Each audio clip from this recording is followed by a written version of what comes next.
Hello, everybody. Nice to be here. Nice to be with you guys and girls. Okay. And I see that people are coming. That's awesome. So I can say my first hello. Hello, Brian, Chris, Eliza, maybe. George. Hi, as Joseph, Natalia, Nicholas. And some of them I can't read. Okay. But I'll give you the first link that you need. And I will share screen.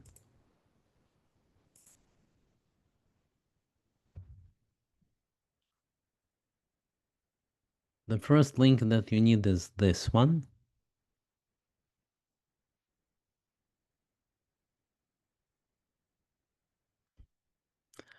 This one. And that link has the bit.ly link. Okay. So I'm giving you that link. You can open it and you can see what I see. So that was step number one. And George says, good morning from Vallejo. And I'm saying, good morning from Houston. And that is the link that you need. There you are. Now, when you start doing this, I know two things. First of all, you're looking at it. I see a little picture of anonymous kangaroo or something like that right here. And secondly, you're also saying hello, some kind of hello from, then who knows. So I have a lot of interesting things today. Okay. You still see my screen, right? And I will start with what just happened. So the first thing that just happened is I was doing a webinar, which I assumed was for the people who don't know much. So completely different crowd than you guys. And at that point, when I was telling people about RAG and what RAG is and how you all know, an email came. An email came, and that email was from Webby8 here. And in that, they are saying, hey, we've done that already for you, okay? They are saying that we have built a reg implementation that's open source. So, of course, August 15th, it just came. I didn't have a chance to do it, but I was thinking about two things. So first of all, how useful is it? I'm still lazy to do my Moses AI. You know, I have the Moses AI. There you are. And it doesn't work, but it should. It's a reg R application. I feed it my texts and I find, no, it's not Moses AI. Okay. It's mosesai.org. That's what it is. Okay. And that's what doesn't work. But I find that it's a good idea. It is trained with all of my data, very specific data set, and it gives to me much better answers than just generic philosophical questions. All right, if I have an open source version, I can, not do any work, just install. I noticed that all you have to do is to say here, they give the command, just install. But the second really more important question is, what are the limits? Okay, what are the limits of the reg? Reg, I always say that's a bad idea. The reason it's a bad idea is because it's based on Thomas Michelov 2013 technology of embedding. Yes, it is accepted, but LLM is much stronger and much smarter than embedding. So theoretically, an LLM that gets all of your data should be working better than the reg. I also wonder, what do the biggest do internally? For example, when OpenAI, when they implement talking to your documents. So the first answer seems to appear, okay, but it's only hello. It didn't tell me. So I'll repeat the question. What are the limits of RAG, and what is LLM with your documents? Just give it all the documents. Don't do the RAG at all. So which one is better, and is it possible? Do they have completely different areas or somewhat different areas with your document? So if you can throw some idea, that would be nice. That's number one, what I was thinking. Number two is very provocative. So let me show you that and be ready to be provoked. Now, that's a guy who my wife sends me what he says here, and he is in AI and lives in New York. So he says very interesting thing.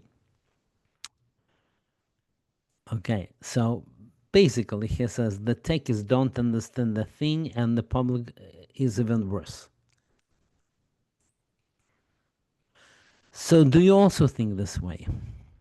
I know that the okay, I agree with every word here. The techies don't understand anything philosophically or culturally.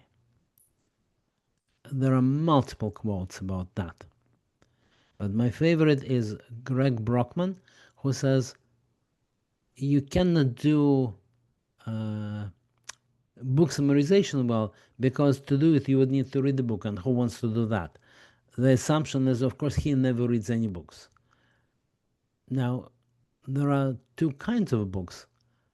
Books that are written by humans and philosophical books, whatever their origin is. So either or, ChatGPT is very weak there. And number two is that the human crowd, well, there's not they that I don't mention journalists as those who don't quite understand. Okay, Lance also agrees to that. Now, at the end, this guy, he says, this needs to change soon. Now, that is a wishful thinking. It, to me, doesn't mean anything. All right, good. But if you have anything to comment on that, that will be something. I answered that basically humanity is not ready for AI at all. If Sam Altman wanted to hit humanity in the face, he succeeded, even though he is a techie and accordingly philosophically illiterate and culturally obtuse. Okay, they are different knowledge domains, and the Dunning-Kruger effect is strong in the IT. Think you know philosophy, but haven't taken a class or well read. Yes, I like that. Yeah, Elon Musk is a shining example. Yeah, I also agree. Okay, that's a nice conversation, but we need to go and do our work before we all get an exceedingly large guaranteed income and just don't work. All right, three things. Thing number one, MedGemma, a model. So we'll look at the model and what does it do and what you can do with it. That's number one. Codes in competition. I'll tell you rather what I prepared as an outline of a course that supposedly I'll be teaching. Some people get more and more into tools, and some people want training in these tools. And that's because, yes, life is very easy with AI, but you still need to learn. And finally, Llama 4 runs on my computer. So I'll show you the proof that it really does run. And I will also tell you what it took to run. Okay, MedGemma first.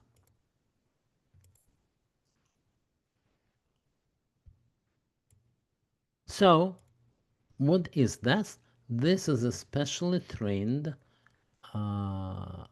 models that deal with same powers as Gemini. In other words, just an LLM, but that one is specific for health.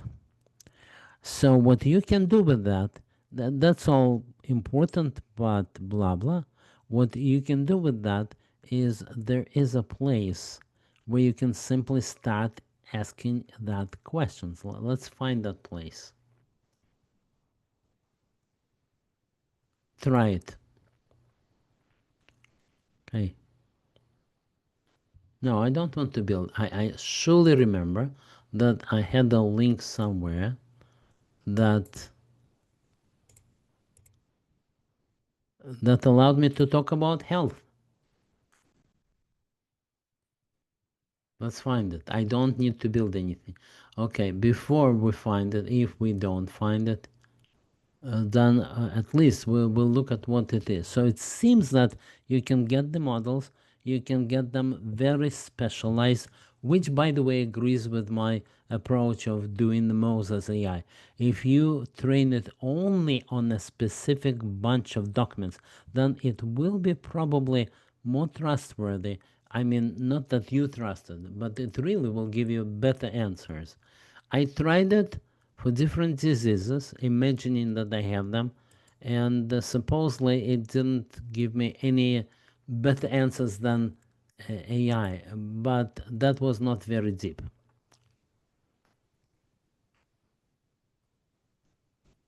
Okay, now here you guys are talking and I'm not interrupting. That's wonderful that you're doing this, but I'm not here um, to be an administrator of that talk. No, but I want to find where I could try it. Well, if I don't, that's okay. I tried it. It works. You can ask questions. You can download that model and any one of them and work and put it into your local environment. I think I heard something about every attempt on healthcare generic thing didn't work out initially, but in the end, we know humanity does accept it. You see that uh, it's a common thing. People check their doctor and find mistakes that the doctor makes. So that's very normal. But that seems to be very specific. That's all. Somebody had, I think, some opinion, I remember. Okay, very good. So here we are. Our next is coding. So what I want to show you is my outline that I created. Now that outline will be here.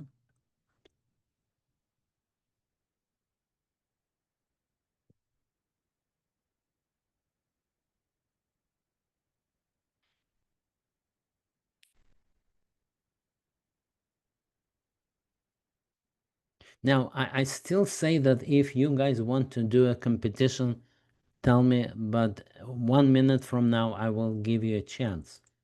So that's the book on security, but what I need is courses outlines.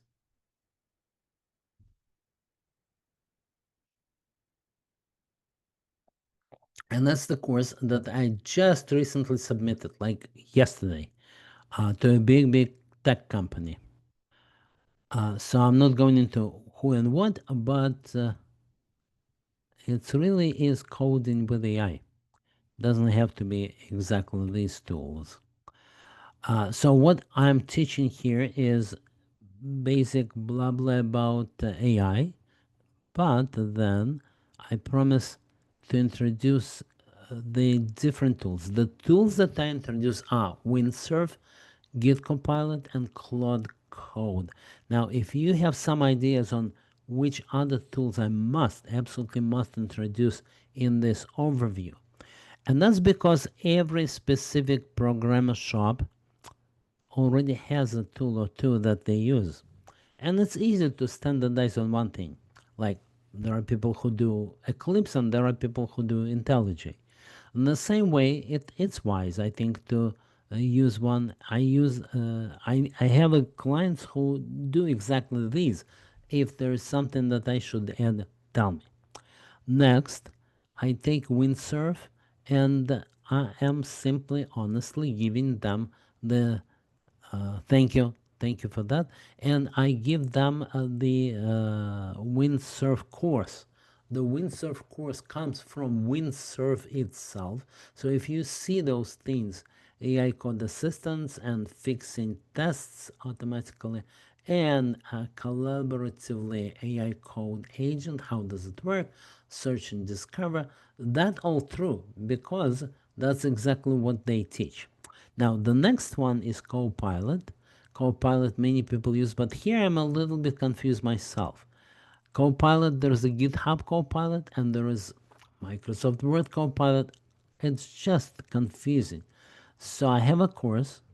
I hide it down here, but there is a course. But if you tell me a little bit more about the Copilots, different versions of Copilot. JetBrains, I can tell you myself. Initially, to me, it was terrible.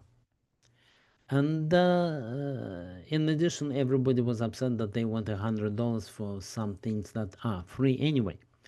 But now that became a pretty good tool. Okay, so it changed, it works now, and it's nothing to do with Copilot as far as I know. If you ask JetBrain AI, it says I am a JetBrain AI. It doesn't say that it's a Copilot, but I have a lot on that. Then Claude Code. That's the course that I showed you the last time. And it did. These are the things that they teach. What's different with Claude Code is that it says officially we are not building a map of your code. No, we're not storing that even. We use your code as is. And when we need insights, our agent reads exactly that part of code, and that's how we work, which is different from other people. Finally, there is a codex, and maybe I really should add it here.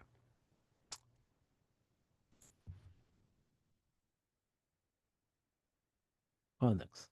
But I had a very special experience with Codex. Codex works in a different way. Here's the philosophy. You give them access to your Git repository. And then they submit, they go away like 5-10 minutes, they think, and then they submit the pull requests. So I learned a lot from working with it, mostly the good discipline of writing software. For example, ADR, where you document your architectural solutions. I loved it. Everybody that I show it to also loves it. So it's a good idea, definitely, and accepted in the world. But the codex itself didn't ever work for me. And when I asked ChatGPT why it doesn't work, it was jealous and it said, forget codex. You're not ready for codex. Okay. So I hope they will fix it. The reason I say that I hope they will fix it is because I noticed that's their way of working. They output code or ideas that may not be right. They done it with the canvas. They've done it with codex. They get the world's reaction, and the world is the testing ground. And I think that really is the answer. That's what they do. So practical outcome is that don't disregard anything that they do, but come back and test it at the second time. That I think what it does. So I think if you want to add anything, here I'm opening my chat. Here's the chat. Any comments? No comments yet. Okay, which I take as a good sign. All right. Now, the third thing. The third thing that I promised right here is running Llama 4. So you may remember that last time, or the one before last, you submit the key. It took a week to get the key. But when I got that key for Llama 4, it It came on all channels. I asked in many places, came for every email. The next step, I discovered that to run Llama 4, you need a lot. So I'm showing you now what you need. I'm opening that lab. It's part of our building AI application labs. That's what part of our course. A guy helps me a lot with the code that I always pull, the latest, but it seems like nothing new. I also had to add a few keys. Yeah, the promise is that Llama 4 works on your computer. That's the promise. But it doesn't. You know, you need a very powerful computer. You need a GPU at least. And the promise is that it would work on your Mac, but it's harder. So I didn't even try, honestly. They use another hosting provider, and essentially they host the Llama 4, which should be local. That's exactly what they host on that provider, with the promise that it's just to try, guys, but it really will work if you spend time on work. Okay, now I go to the Llama 4 lab. In Llama 4, you see there is L1, L2, L3. L1, I think, has nothing, right? And that read, by the way, says that I have nothing. L1 and readme, and it says empty. But L2 has stuff. So if I go into L2, then I have everything that is needed to use Llama, and I have my environment. So I will kill this my environment. Okay. Because there may be some new stuff, and I'll do the install. But note one thing. Usually, let us say we have, maybe it's not in that lab, but you do have to have the setup in every one of those labs. Usually, we do at least one setup per group of labs. This one, you need to do the setup for everyone. Let's verify what I'm saying. The requirements. The requirements are here. These requirements will be different. Ah, George, I see your question. My Ubuntu is not running local Llama. So if you're looking for the hardware configuration, then it's nothing special. It has like maybe 40 gigabytes of RAM, but and 6 processes, but really nothing special. However, George, if you want to just send me a request, we'll play with that. We'll look at your specific question, right? Free, of course. A friend to a friend. Okay. Yeah, let's do it, George. Thank you. You have my email, right? In if you don't, it's mark@skya.ai. That works. All right. So that particular lab, and each one of that has its own requirements. That was step number one. Step number two, no, that's not what I meant. Here, here, I need to run the setup. And what setup? Well, let's see. Dot dot. How to? No, another. Okay, first run. Usually I tell students, oh, it's very good to go line by line, step by step. Well, that's what I told them before. I had to do it myself. I had to do it myself. I did combine all the setup in here. So that's how I usually do it. Complete setup per lab.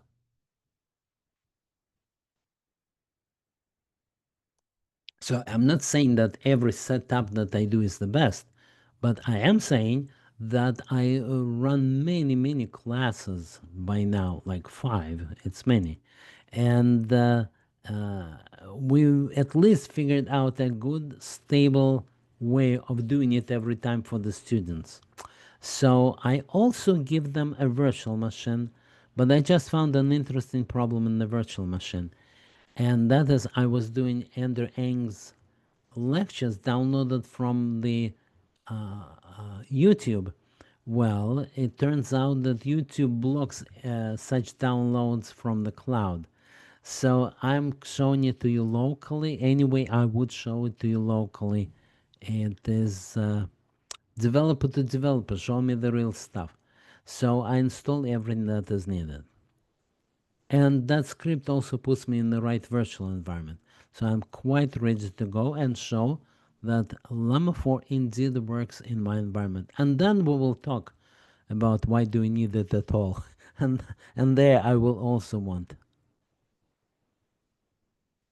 Okay, I see that Steven suggested, Lance suggested something, and Steven is interested. So what did he suggest? Let's look.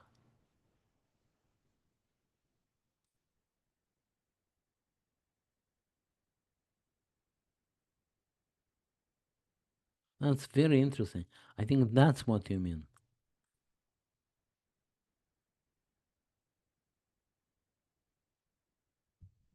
Yeah, and it puts you into the controversy. So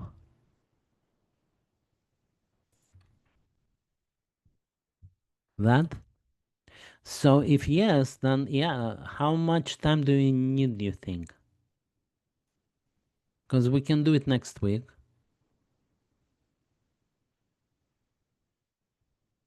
Let's do it this way. Your presentation will go first, and if we have some time left, anyway, I prepare, so I will then continue. Okay, let's put it there.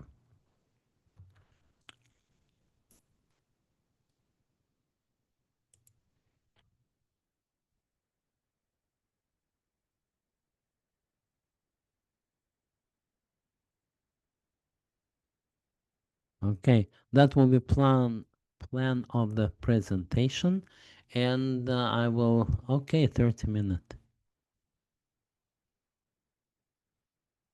Thank you. Okay, I'll do it later. But now I want to really show people that Jupyter Notebook works now. I'm in L2, so I should only run L2. All right, now we started saving our notebooks with the output. That is so that if it doesn't work, at least look at what it looks like. But I am going to really run it. So I'll risk it. Kernel, clear all output, and now run. So one thing, they want to ignore warnings, we agree. Another thing is that they install a Llama API client. That's one of the things that the guy who works with me on that lab, he reports that even though he has put this Llama API client into the requirements, it still did not work. And that happens to me as well. So now he actually installs it.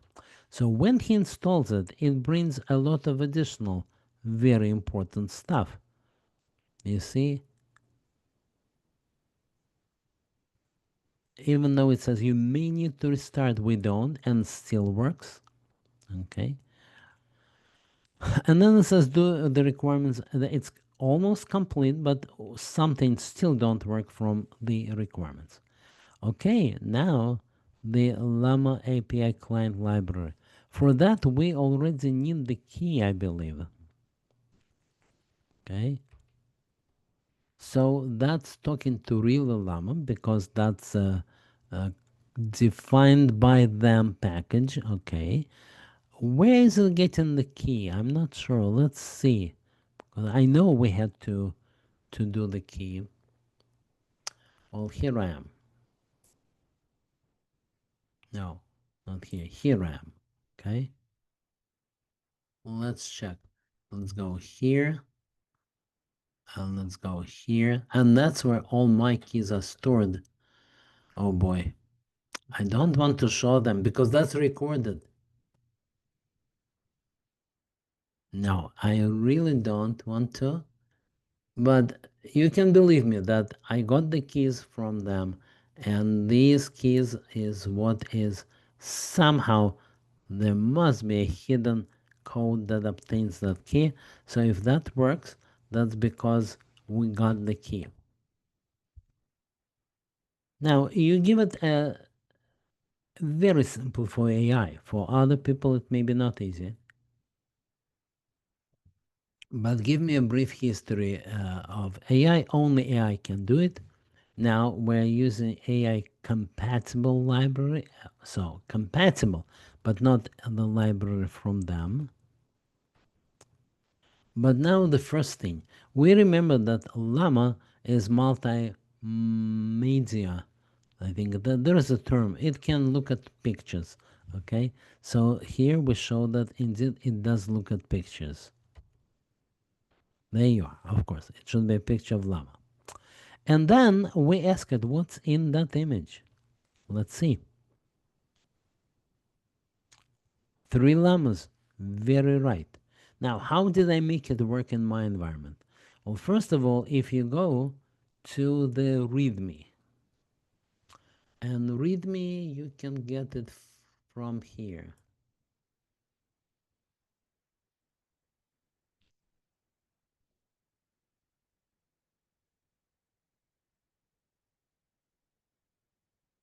README. So in this README, you have where the course came from. So if you're working with that, you can use that one. Okay, so you get this README.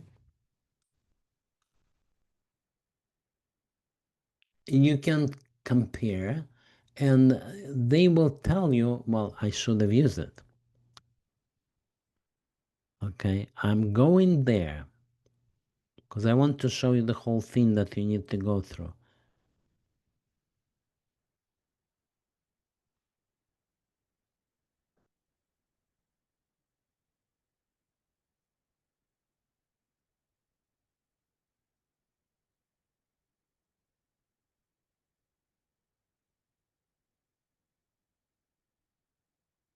What did I miss? Oh, it's because I grabbed too much. That's all I needed to do.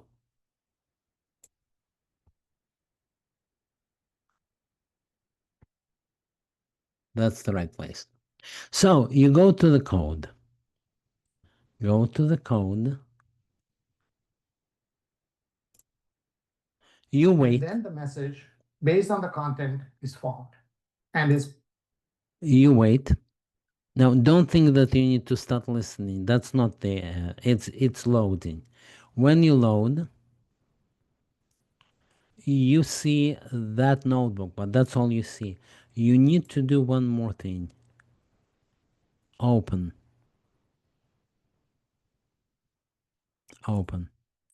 Now, when you do this open, you see all images, additional text, everything. That's how you do it. I done it. So when I'm showing you our lab running locally, then that all is already included. So as a result, you do get to answer about images. Let's go and do a little bit more. We have some more time, but to do a little bit more, okay, let's finish. At least let's see, it shows what Llama can do. Okay, I do realize that you can very easily go to exactly that link and simply do it right there, but it will not work for you local. I'm telling you all the trouble you have to go through to make it work on your machine. Okay, so we can ask compare 2 images, and it will think and compare 2 different llamas. Okay, then it can also do what Greg couldn't do, the CEO of OpenAI, and that is read a book, A Tale of the Two Cities. That's what it's reading. And then, of course, you can ask any question about what happened in there. And then you might be interested in how much multilingual support did they include. Well, let's go and ask. How many languages do you know? But it's more than that. I need a class polyglot, and it's just for a very specific task, but it knows all the languages that it will mention. So here are the languages that it knows, and it mentions, oh, knows quite a lot of languages, and it's all downloadable.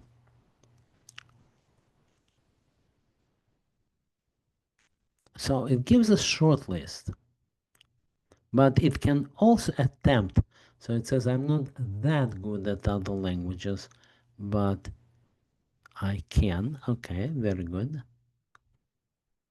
And a little exercise.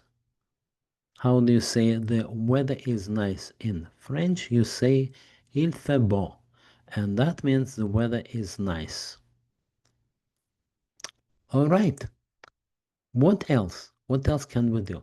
Well, to show you what else we can do, you need to close it, because every lab is done individually. I think maybe there would be a way to compress it.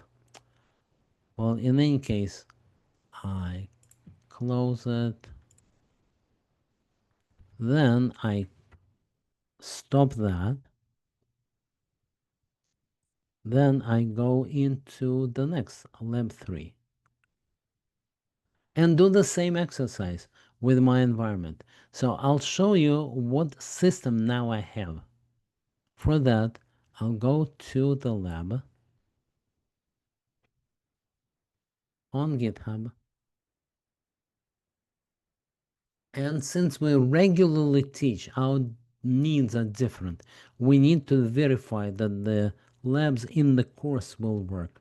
So the system is very simple, but it exists. So these are the labs that were verified, and that's when they were verified. It also tells you which ones had a problem and what kind of a problem it had. So for example, Llama here.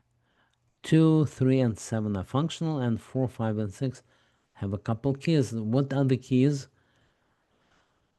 Well, the keys that they use to third-party APIs. That will have to be done by you, okay? But we also put it all on the issues. So by now it's becoming boring. And I think I remember some expert saying that, oh, Google. Google said that the purpose of Go is to be boring. That's what we want. We want boring, always works, not even interesting to read. All right. So I see lots of very interesting comments here, here. Okay. So we by now record everything. And not only that, they created a new email that shows you everything that's recorded. That's great. Let me really look.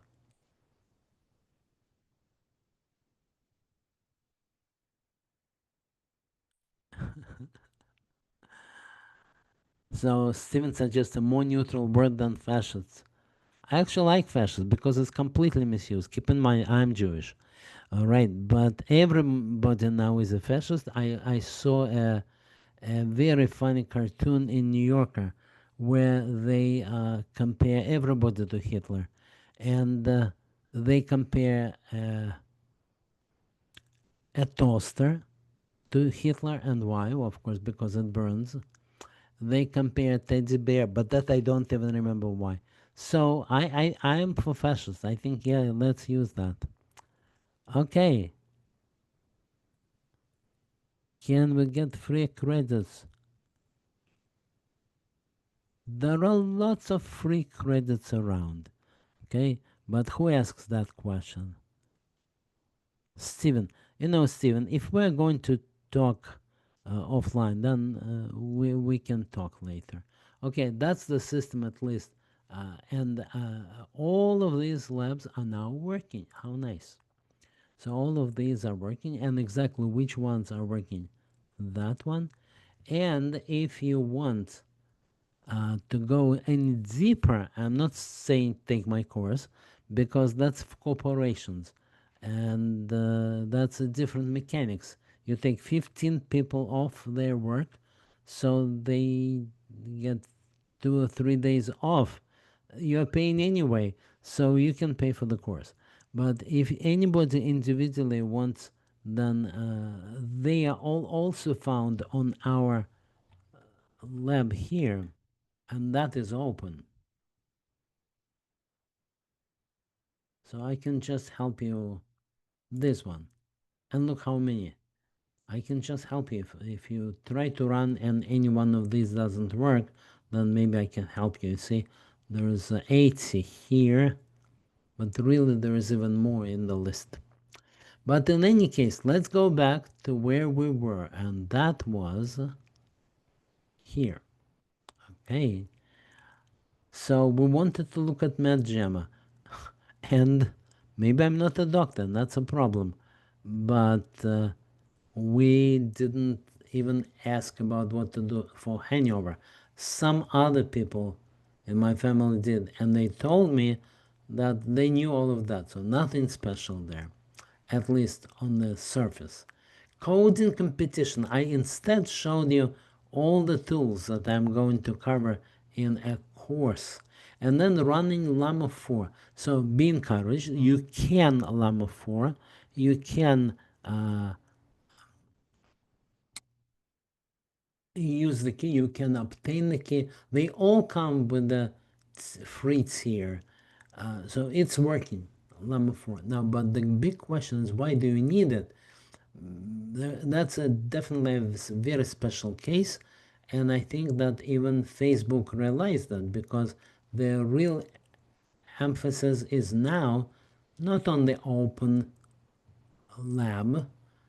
That doesn't seem to be a competitive advantage, not to Facebook, but the superintelligence. And superintelligence, you have to first achieve it and then brag about it. So jury's out, as it usually is. Okay, we talked about everything. You can continue, you can always write to me. And now, at least, I wish you a great weekend and a great year ahead. Let me type it.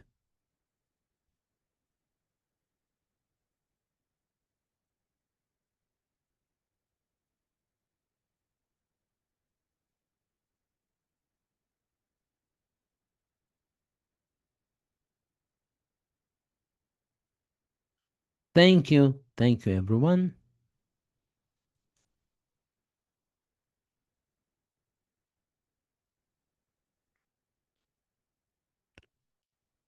So I'm stopping the share